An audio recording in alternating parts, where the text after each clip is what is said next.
akan me ka duniya ka zo kana gaba da wani ka mutu da wani ka koma gurin Allah. La haula wala quwwata illa billah.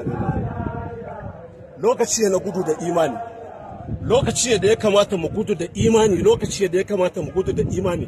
Duniya ta kare, babu wani abacin ta, mu je mu gyara ayyukanmu. Duk abin da ka san kana yi ba daidai ba je ka gyara, rabu da ni ka je ka gyara kanka. Wannan gurin kai kaɗai za ka zo kwanta.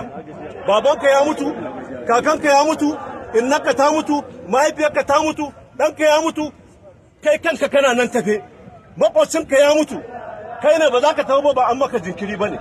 Duk halin da muka ga muke cikin nan ana barin mu ne don mu yi gyara. Idan ka ga wani yin ba daidai ba to kai sai ka gyara a cikin taka tafiyar saboda taka makomar. Yau gashi na kabarin ma ba a bar shi ba. Ya taho kabarin amma ana aiko masa da maganganu. Kai baka san tsakaninsa da Ubangiji ba. Wannan guri ne da baka san me yake faruwa a nan gurin ba. Don Allah mu mai da hankalin mu kalli wannan guraren. Ku ba da hankalin ku kalli wa'annan bayan Allah da suke kwance a wannan gurin. Ka koma ka je ka tambayi kanka. Yau idan kai ne a kaka nan gurin ya makomar take. Lokaci ne na gudu da imani.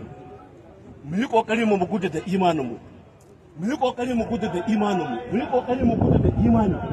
Lokaci ne da ya kamata mu gudu da imani. Duniya ta kare. Babu wani abu a cikin ta, kar ku shagaltar da kanku. Ba abun mamaki bane yanzu mu tafi ku da ni nan gurin. Ya fi komai sauki gurin Allah. Ko yanzu ina magana ya dauke ni.